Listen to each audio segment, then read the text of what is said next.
제가 아는 한 목사님이 대구로 사역지를 옮겨갔는데 중학교 1학년짜리 둘째 딸이 있습니다. 근데 이 아이가 학교에 갔는데 학교 친구들이 이 아이를 왕따를 시켜요. 그리고 이 아이를 도둑으로 억울한 누명을 씌우기도 하고 없는 말을 만들어서 이 아이를 완전 벼랑 끝으로 몰아넣습니다. 그래서 목사님이 가서 학교에 하고 이 아이하고 상담을 하고 했더니 그 아이를 괴롭혔던 아이는 이 목사님 딸이 전학을 오자 가장 가까이에서 절친으로 필요한 것 채워주고 같이 챙겨주고 이야기 들어주는 둘도 없는 전학 온 아이를 가장 따뜻하게 품어주는 아이였습니다. 근데 이 아이가 의도와 목적을 가지고 친구들에게 거짓말을 하고 도둑의 누명을 씌우고 아이를 계속 비난했던 이유가 뭐냐고. 그래서 양가 부모님들하고 같이 이야기를 하면서 도대체 네가 이 친구에 대해서 왜 이렇게까지 하느냐라고 물었더니 이 괴롭혔던 아이가 뭐라고 이야기하냐면 쟤는요 자기 아빠하고 너무 친해요. 그게 보기 싫어요. 목사님 아버지가 학교에 태워주고 또 배웅해주고 따뜻하게 그렇게 해준 그 모습이 이 친구에게는 너무 싫은 거예요. 누군가에는 자연스러운 사랑의 표현이지만 누군가에는 그것으로 인하여 적개심을 갖고 분노심을 가질 수 있는 그것이라는 겁니다. 여러분, 아돌프 히틀러가 유럽에 있는 유대인 900만 명 가운데에 600만 명을 학살을 했습니다. 어떤 히틀러의 나치즘이라고 하는 그런 어떤 무엇을 떠나서 근데 히틀러의 가장 밑바닥 속에 있는 그 아픔이 뭐냐 하면 자기 어머니가 어렸을 때에 불륜을 저질렀는데 그 불륜의 상대가 누구냐 하면 바로 유대인 남자였다는 거예요. 그런 자기 어머니를 이와 같은 불륜으로 사람에게 지탄받게 만들고 그로 인하여 자기가 창피스러웠고 힘들었던 어린 시절을 갖게 되었던 그 원인이 유대인이라고 하는 그것으로 인해서 그 밑바닥에는 유대인들을 확살하는 그것이 거기에 존재하고 있다는 사실입니다.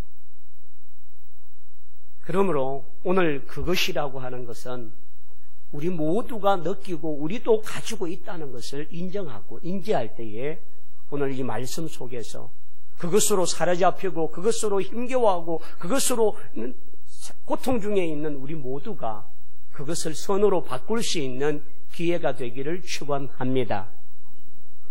자, 그렇다면 요셉이 그것을 당했던 이유를 알기 전에 요셉의 가계도를 한번 보셔야 됩니다. 요셉의 가정의 가계도를 좀 보게 되어지면 요셉이 왜 그리고 요셉의 형들이 왜 요셉을 미워하고 싫어했는지에 대한 이유를 알 수 있습니다. 자, 방송실 한번 띄워주실까요?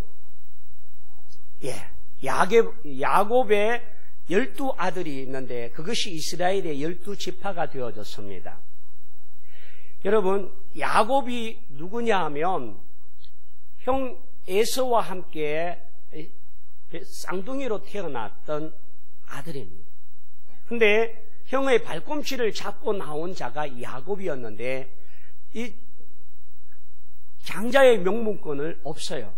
그런 그가 형 에서에게 밭주고 한 그릇으로 장자의 명분권을 사고 그로 인하여서 결국 자신의 집을 떠나고 라반 외삼촌 집으로 도망가야만 했던 사람이 야곱입니다.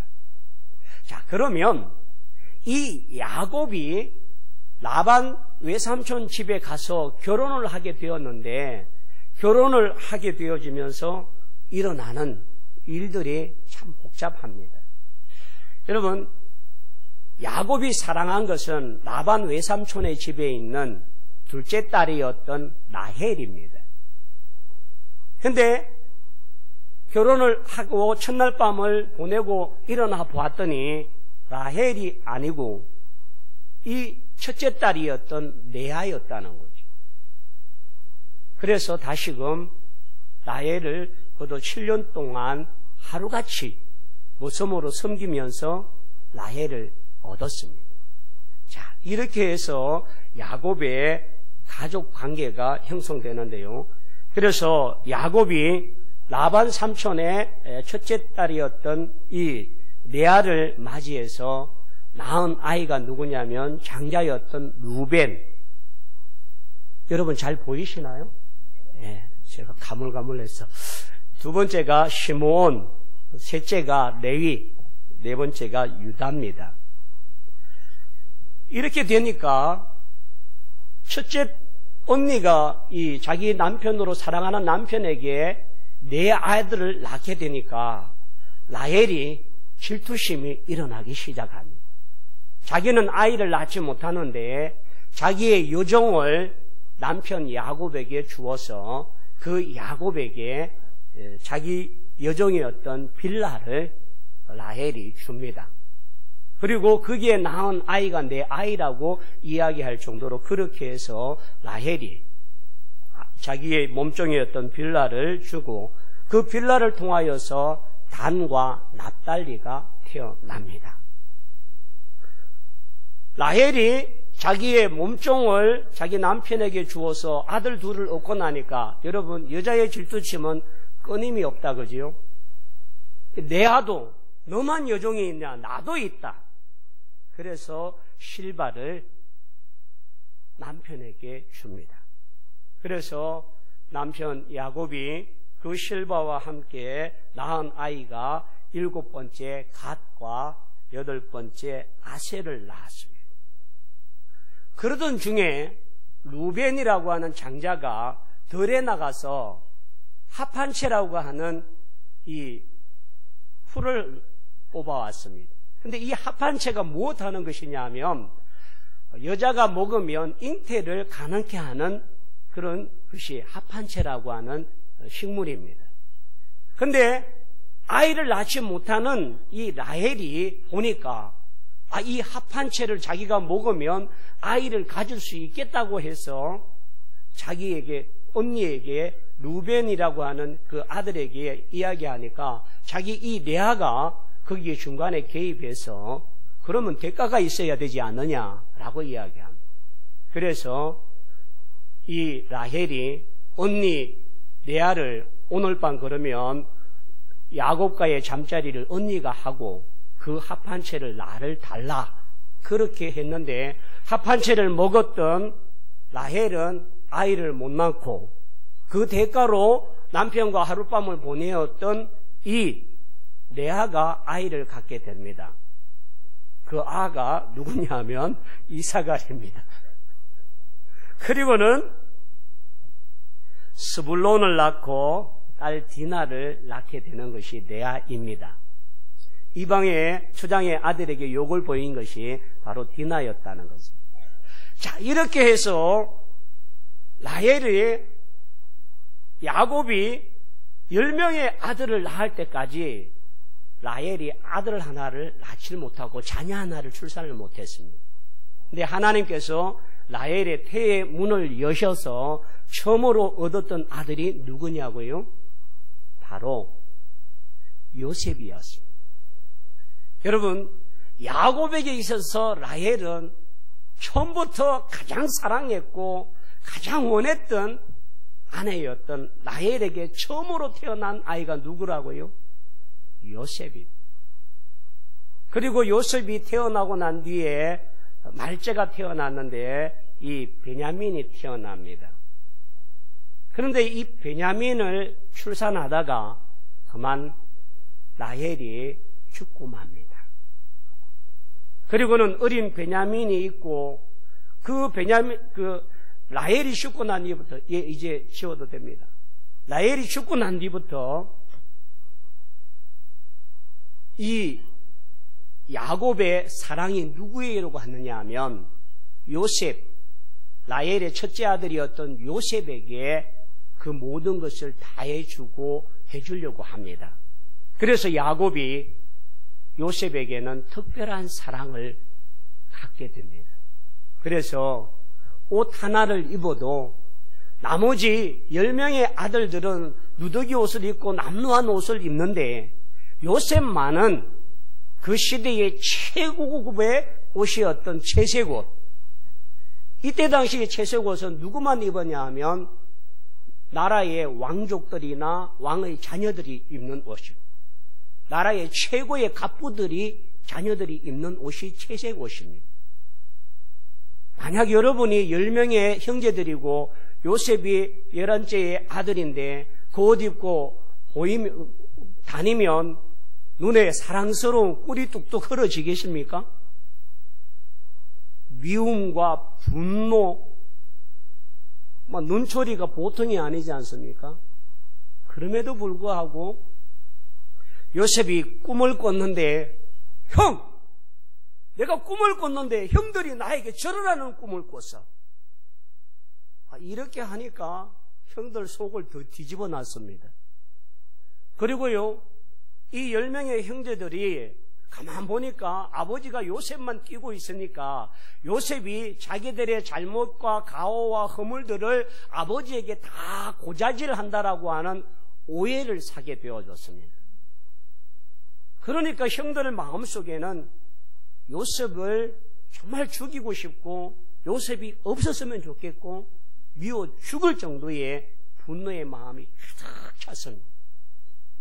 그러던 차에 요셉의 형들 10명이 양떼들을 일끄고 목축을 하기 위해서 먼 길을 떠나갔습니다. 아버지가 요셉에게 형들 안부가 걱정되니까 네가 한번 다녀와라. 그렇게 해서 요셉이 형들을 찾아갑니다. 무로무로 찾아가는데 형들이 보니까 저 멀리 채색 옷을 입은 그 미운 동생 요셉이 오고 있고 꿈꾸는 자가 오는 듯다. 형들이 가만 보니까 이 아버지가 영향력이 없고 아버지의 눈이 없고 아버지가 보지 않는 이 들판에서 오는 동생을 향하여 형들이 언언합니다. 우리가 저를 어떻게 할까? 그렇게 해서 요셉이 형들의 안부를 물으러 왔다가 형들에게 잡힙니다. 그리고는 형들이 요셉을 죽이기 위해서 들판에 빈 우물이 있습니다. 여러분, 우리나라의 우물은 한 2, 3m만 파면 물이 잘잘 나오지만 이 들판에 우물이 나기 위해서는 엄청난 깊이를 파야만 합니다. 누군가의 도움이 없이는 헤어나올 수 없는 그 빈 우물에다가 요셉을 집어넣습니다. 그리고는 요셉을 죽이려고 합니다. 근데 요셉의 형들이 우리가 동생에게 피를 보면 아버지가 어떻게 대할까? 우리가 목숨은 건져주자. 그렇게 해서 루벤과 유다가 이 요셉의 목숨을 살려주자고 제안을 해서 그러면 어떻게 할까? 마치 그 주변에 이 상인이 지나가는 거예요. 그렇게 해서 미디안 상인에게 은 20냥을 주고 동생을 인신매매 팔아버린 것이 요셉의 형들입니다. 그리고는 요셉은 애굽 땅에 와서 보디발 장군의 집에 노예로 살아갑니다. 여러분, 입장을 바꿔놓고 여러분이 만약에 요셉이라면 이 사건과 이 노예로 팔려와서 하루아침에 채색 옷을 입던 그런 존귀한 사랑받던 아들이 노예의 신분으로 전락했는데 그 노예로 판 자가 누구예요? 남도 아닌 형들이라. 잠이 오겠습니까? 그에 대한 분노와 그에 대한 적개심과 그에 대한 억울함과 복수하겠다고 하는 그 젊은 나이. 요셉이 애굽으로 미디안 상인에게 팔려갈 때 나이가 17살이었어요. 우리 17, 본찬이 몇 살? 17이 누구예요? 그나 몇 살이야? 네. 저런 아이들이, 저 정도의 사춘기의 아이들이 이런 큰 충격을 받고 큰 사건을 경험했습니다. 용서하고 싶은 마음이 있겠습니까? 형들을 이해할 수 있겠습니까? 그리고 종으로 사는데 애굽 땅에 와서 애굽 언어를 모릅니다. 사람들이 종으로 팔려온 이 아이 천덕꾸리고 얼마나 무시당하고 얼마나 아무것도 알지 못하고 집에서 아버지에게 응석을 받으며 사랑받으며 채색옷을 입고 그렇게 대접받았던 아이가 하루아침에 노예로 왔을 때에 그 겪는 수모와 모습은 이루 말할 수 없는 모습입니다. 그것입니다. 그래서 여러분, 요셉에게 있어서 그것을 잊는다는 것은 쉬운 일이 아니에요. 그것을 선으로 바꾸어 말한다라고 하는 것을, 그런 형들을 내가 당신들과 당신의 장녀를 기르리이다, 그리고 위로할 수 있는 말을 할 수 있기까지는 쉬운 일이 아니에요. 그렇다면 요셉은 어떤 면에서 그것을 이와 같은 모습으로 바꾸어 선으로 만들었을까라고 하는 것입니다. 오늘 성경이 그 답을 우리에게 줍니다. 19절을 한번 보겠습니다. 여러분, 19절을 한번 봅시다. 요셉이 그들에게 이르되 두려워하지 마소서, 내가 누구를 대신하리이까? 여러분, 요셉의 원수 갚음과 요셉의 그 형들의 그렇게 행한 그 일에 대하여서 자신이 그것을 정죄하고 심판할 자가 아니라 하나님을 내가 대신할 수 없다는, 오직 심판자는 하나님 한 분이시라고 하는 사실인데, 이 모든 일을 통하여 요셉의 인생에 있어서 무엇을 인정하는지 한번 따라합시다. 요셉은 하나님의 절대 주권을 인정한 자이다. 형들이 한 것이 아니라 하나님이 하신 것이고, 형들이 자기에게 보낸 것이 아니라, 죽음 자리로 보낸 것이 아니라 하나님께서 형들을 통하여서 이와 같은 일로 자기에게 나타났다라고 하는 그것을 깨닫기까지 요셉의 수많은 어려움과 시간들은 고통과 아픔이었습니다. 여러분, 애굽으로 팔려왔던 요셉은요, 그 나라의 실세였던 보디발 집에 하인으로 들어갔습니다. 근데 여러분, 귀족의 집이고 왕의 실세였던 그 집에는 그 종들도 대단한 권세를 갖고 힘을 갖고 있는 사람들입니다. 그런 그에게 애굽의 언어를 알지 못하는 요셉이 겪어야 했을 그 수없는 참담함과 일도 잘하지 못하는 그에게 일에 대하여서 지적당하고 비판당하고 판단당하고 비난당했던 그 요셉의 모습, 그런 슬픔과 눈물, 고통과 아픔을 딛고서 요셉은 이제 그 모든 하인들보다 뛰어난 가정총무의 자리에 오릅니다.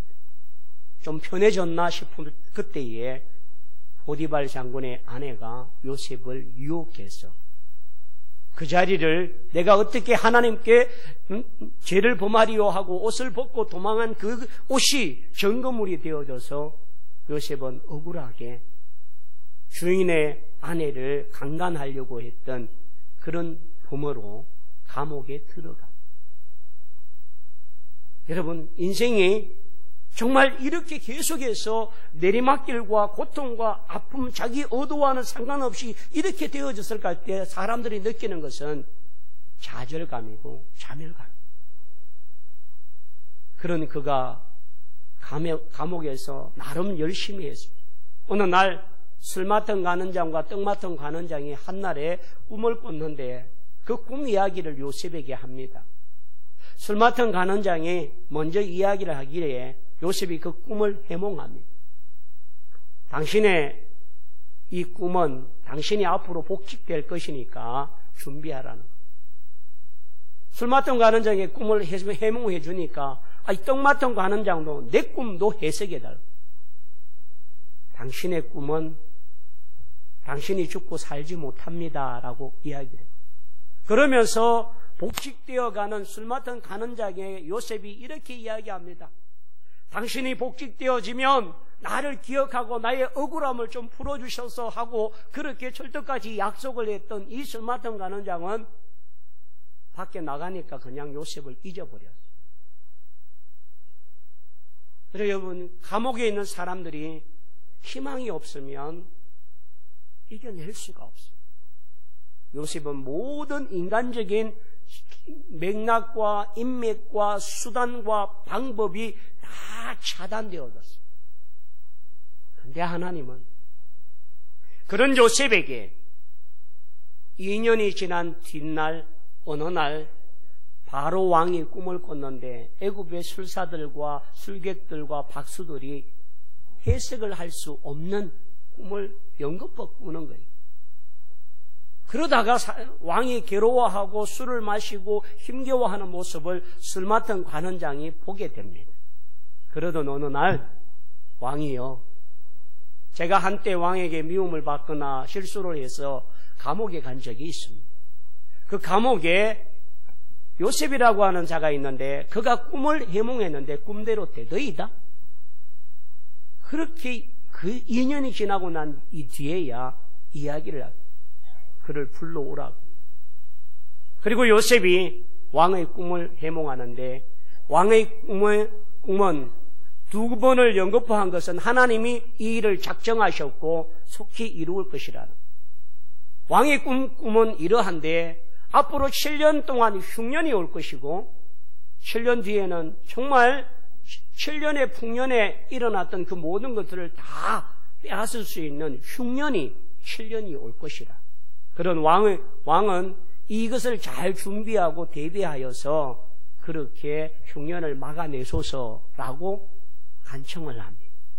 왕이 들어보니까 그 어느 누구도 이와 같이 명쾌하고 꿈을 해몽하는 것조차도 할 수 없었던 사람들이, 그리고 꿈의 해몽의 마지막 방법까지, 대처 방법까지 이야기해 주는 이 요셉이 바로의 마음을 빼앗아 버렸습니다.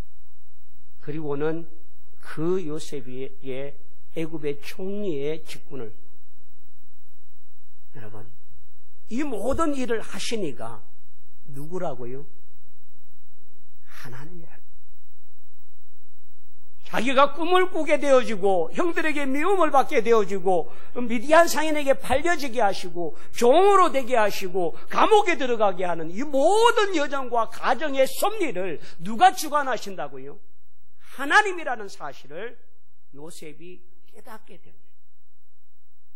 자기의 실력으로, 자기의 능력으로, 자기의 출세길이 열린 것이 아니라 하나님의 섭리와 하나님의 주권 아래서 계획하시고 인도하심에 따라서 자기 인생이 이곳까지 왔다는 사실을 인지하고 인식했던 이 요셉이기 때문에 내가 누구를 대신하리까? 하나님을 대신하겠습니까?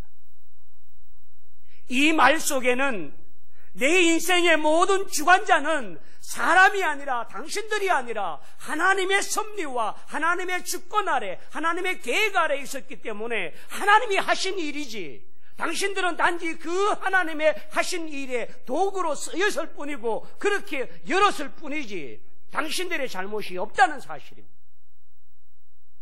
여러분, 무엇을 바라봅니까? 요셉은 자기를 미워하고 죽이려고 했던 형들을 바라보는 게 아닙니다.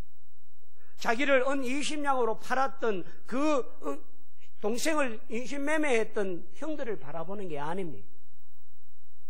많은 사람들이 우리의 인생 속에서 그것을 우리에게 행한 사람들을 바라보며 분노하고 적개심을 가지고 대적하고 그 사람을 미워하고 그 사람에 대하여 보복하겠다, 그 사람을 향하여 정오하겠다라고 하는 이것에 사로잡혀져서 우리의 인생 전체의 큰 틀을 주관하시고 인도하시는 하나님을 보지 못하고 있습니다. 여러분, 오늘 여러분에게 누군가의 말 한마디 때문에 내가 상처를 받고 힘겨워하고 아파하고 그 상처를 준 사람을 볼 때마다 정오심이 일어나고 미움과 분노가 일어나는 마음이 있습니까? 우리는 여전히 그것을 바라보고 사로잡혀서 그것의 노예가 되어지는 불쌍한 인생입니다. 오늘 그것을 통하여 주관하시고 그것을 통하여 일하시고 그것을 통하여 섭리하시는 하나님을 바라볼 수 있는 영적인 영안이 열려지기를 축원합니다. 2019년 이 한 해를 마감함에 있어서 이 한 해 동안 나에게 어떤 말을 했던 사람, 나에게 어떤 시선을 통하여 나를 미워하고 정오했던 그 눈빛, 나를 향하여 이렇게 엄해하고 비난하고 정죄했던 사람의 말, 그것에 사로잡히면 저와 여러분은 다 죽는 인생입니다. 분노에 사로잡힌 자가 기도할 수 있습니까? 정오에 사로잡힌 자가 하나님께 용서를 말할 수 있습니까? 결국 우리 영이 죽고 내가 죽을 수밖에 없습니다.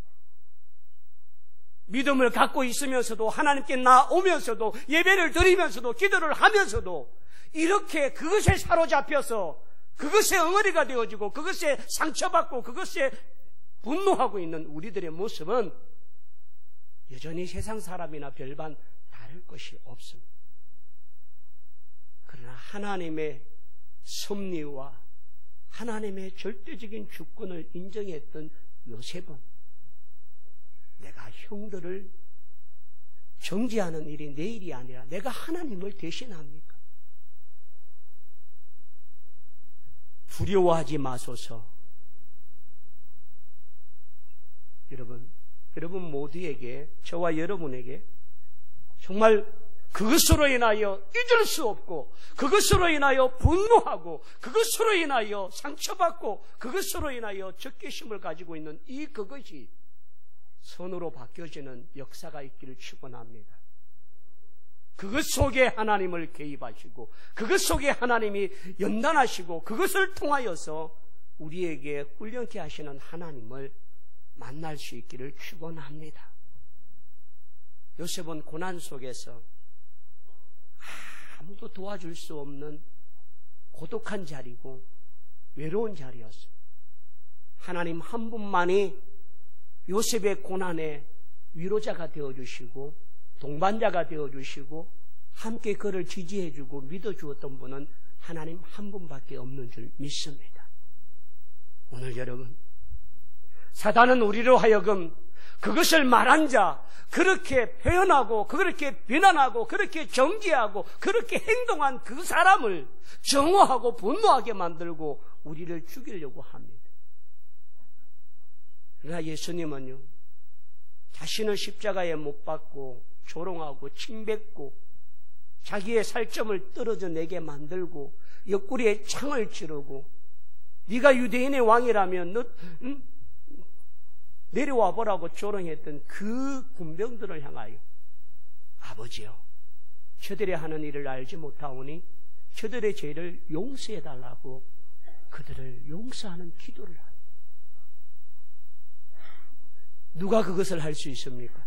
사람의 마음으로, 사람의 용서로, 사람의 그릇으로, 사람의 넓이로 할 수 있습니까? 하나님의 절대적인 주권과 섭리를 인정하는 자만이 그를 용서할 수 있고 품을 수 있는 줄 믿습니다. 그러므로 여러분, 2019년 이 한 해 동안, 아니 지금까지 인생을 살아오면서 내 인생 앞에서 그것으로 힘들게 하고 우리를 고난하고 비난하고 악한 모습으로 행하는 그 모든 사람을 향한, 사건을 향한, 말을 향한 그 어떤 것이 우리를 지배할 수 없고 우리를 점령할 수 없도록 하나님의 절대적인 주권을 통하여 그를 용서하고 축복하는 자가 되기를 축원합니다. 많은 사람이 그것에 매여 있고 그것을 넘어지지 못합니다. 요셉이 꿈을 해몽할 수 있는 실력이 어디서부터 왔습니까? 요셉이 사람들에게 어려움을 당했지만 도리어 요셉은 하나님이 훈련하는 특별한 방법의 자리로 인도하셨던 통로였다는 사실을 알게 됩니다. 그래서 요셉은 두 번째로 이렇게 말합니다. 20절입니다. 우리 창세기 50장 20절 다 같이요. 당신들을 나를 해하려 하였으나 하나님은 그것을 선으로 바꾸사 오늘과 같이 많은 백성의 생명을 구원하게 하시려 하셨나니. 누가요? 하나님. 당신들은 나를 해하려고 하고 나를 죽이려고 하고 나를 팔려고 하고 나를 버리려고 했지만 하나님은 도리어 그것을 선으로 바꾸어 주시는 하나님이신 줄 믿습니다. 그러므로 여러분, 우리가 19절에 읽었던 내가 하나님을 대신하리까라고 하는 것은 내가 심판자가 아니라는 거죠. 하나님만이 심판할 수 있는 권한은 하나님께가 있다는 거예요. 그러므로 여러분, 여러분이 심판자가 되고 여러분이 정죄하는 자가 되지 않기를 축원합니다.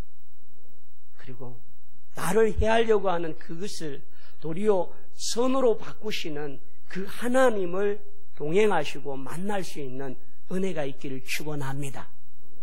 이번 성탄절에 정말 예수님이 다시 오신 이 성탄을 초림의 예수님을 통하여서 깨닫는 그 시간이 정말 우리가 그것을 회복하고 그것이 변하여 선이 되게 하시는 놀라운 은혜의 사람이 되기를 축원합니다. 여기까지만 해도 요셉은 대단한 사람이에요. 그런데요, 오늘 성경은 더 나갑니다. 20절 중반절에 보니까 오늘과 같이 많은 백성의 생명을 뭐 하려고요? 구원하려고 하셨나니. 요셉의 사명이 무엇입니까? 열한 곡식단들이 일어나 자기에게 절을 했던 것이죠. 자신이 해와 달과 별에 대한 그 꿈을 통하여서 요셉을 세우고자 하시는 하나님, 이 모습 속에는 요셉의 사명이 숨어져 있습니다. 오늘 이 성경에는 뭐라고 이야기하느냐면 많은 백성의 생명을 뭐 한다고요? 구원하게 하려 하셨나니. 여러분, 요셉이 자기 아버지 야곱과 그 형들을 애굽 땅 고센 땅으로 이주하게 될 때에 갔던 그 야곱의 가족의 수가 몇 명이냐면 바로 70명이 갔습니다. 그리고 요셉과 요셉의 아내와 두 아들, 그렇게 해서 74명입니다. 근데요, 하나님은 아브라함에게 약속하셨습니다. 내 자손을 하늘의 별처럼 바닷가의 모래알처럼 수많은 자손으로 번성하겠다. 이렇게 애굽 땅 고센 땅으로 들어갔던 요셉의 아버지 야곱의 모습은 70명이고 요셉의 가족을 포함해서 74명밖에 안 되는데, 우리가 다음으로 본 출애굽기에 들어가면 요셉을 알지 못하는 왕이 일어나서 뭐라고 했냐면, 이 이스라엘 백성들이 너무 숫자가 많으니까 만약 전쟁이 일어나서 이스라엘과 이 결탁을 하게 되면 우리가 위협을 당하겠다고 해서 그때부터 애굽의 바로가 유대인들을 학대하고 말살하고 죽이는 정책을 펴니다. 그래서 고역을 심하게 만들고 또 남자아이가 태어나면 산파로 죽이게 하고, 산파도 말을 안 듣으니까 무조건 남자아이가 태어나면 나일강에 던지라고 죽이라고. 그렇게 해서 이스라엘 백성들이 모세를 통하여서 출애굽하게 되어진 인원이 몇 명이냐면 남자만 60만 명, 여자와 아이 모든 사람을 다 포함하면 200만 명. 하나님께서 많은 사람을 이와 같이 구원하시기 위하여 요셉을 애굽의 총리가 되게 하신 줄 믿습니다. 그래서 여러분, 12지파의 12아들로 시작했던 야곱의 12아들들이 큰 민족이 되어지고 200만의 숫자로 이루기 위하여 사용된 자가 누구냐면 바로 요셉입니다. 그러므로 여러분, 하나님은 요셉 한 사람만의 출세와 번영을 위한 것이 아닙니다. 그들의 가족에게만 축복을 준 게 아닙니다. 요셉이 애굽의 총리가 됨으로 말미암아 이 애굽 주변에 7년의 기간 동안 수없는 나라들이 굶주리고 배고플 때에 요셉은 그 풍년의 7년 동안 준비한 곡물을 가지고 그들을 살리고 그들을 세워준 자가 바로 요셉입니다. 하나님은 우리를 통하여 일하실 때 나 한 사람에게 개인의 축복만, 개인의 영화만, 개인의 봉화만, 가정의 축복만이 아니라 하나님의 이 많은 사람들을 구원하게 하시는 놀라운 목적이 있는 줄 믿습니다. 여러분, 저와 여러분의 사명이 무엇입니까? 여러분의 사명을 깨닫게 하시고 나를 통하여 내 가정을 구원케 하며 나를 통하여 내 지역을 구원케 하며 나를 통하여 많은 사람을 구원케 하는 이 사명이 있다는 사실을 인지하시고 그것에 사로잡혀 그것에 주눅두고 그것에 노예가 되어 있는 자가 아니라 그것을 극복하고 하나님 앞에 사명을 감당하는 자가 되기를 축원합니다. 네 번째로 요셉은 이것만으로 끝난 게 아닙니다. 여러분 21절을 한번 보겠습니다. 다 같이 한번 읽어볼까요? 당신들은 두려워하지 마소서. 내가 당신들과 당신의 자녀들을 기르리다 하고 그들을 간곡한 말로 위로하였더라. 여러분, 가족을 건사한다는 것, 요셉이 건사해야 될 가족의 숫자가 몇 명이라고요? 70명이에요. 여러분의 가족을 건사하는 숫자는 몇 명입니까? 요셉은 자신에게 주어진 이 축복을 자기만 누리는 것이 아니라 도리어 형들과 그 자녀들을 책임지고 먹이고 가르치고 등하는 모든 것들을 자기가 다 하고 도리어 형들을 정죄하고 비난하고 비판하고 어찌하여 당신들이 나를 버렸습니까? 나를 죽이려 했습니까? 그렇게 말하지 아니하고 도리어 형들을 뭐 했더라고요? 위로하는 자가. 여러분, 용서만으로 끝나는 사람이 아니라 그들을 가정과 자녀를 책임져주고 그들에게 위로할 수 있는 자가 되기를 축원합니다. 그 모든 것들은 내 사랑으로 내 마음으로 할 수 없습니다. 하나님을 인정하는 자만이 그와 같이 할 수 있는 능력이 있는 줄 믿습니다. 여러분, 이제 우리 찬양을 하나 할 건데요. 주님의 은혜임이라고 하는 이 찬양은요, 소진영이라고 하는 사역자가, 찬양 사역자가 부른 노래인데요. 그는 암으로 걸려서 항암 치료를 받았습니다. 자식을 더 이상 자식을 출산할 수 없다라고 하는 선고를 받았습니다. 그리고는 항암제를 중단하고 그 항암의 모든 독을 다 제거하는데 2년이 걸렸습니다. 그리고는 아이를 가질 수 없다라고 하는 통보를 받았는데 하나님께서 도리어 그 절망의 자리에서 아이를 잉태하게 하고 10달 동안 아이가 아프거나 이 산모가 아파지면 아이를 버려야만 되는 그런 모습이었습니다. 그런데 하나님은 10달 동안 산모를 지켜주시고 태아를 지켜주셔서 예쁜 딸을 얻게 만드신 하나님. 그가 이렇게 말합니다. 세상 소망 다 사라져가도 주의 사랑, 주의 은혜는 끝이 없으니 살아가는 이 모습 순간순간 주의 은혜임을 나는 믿네라. 여러분, 우리 인생에 그것으로 인하여 더 이상 고통받고 아파하고 힘겨워하는 인생이 아니라 주님의 절대적인 주권을 인정하며 그들을 축복하고 선호로 바꾸어서 믿음의 승리자가 다 되기를 축원합니다. 우리 그런 마음에서 일어나셔서 이 찬양을 다 함께 드리기 원합니다.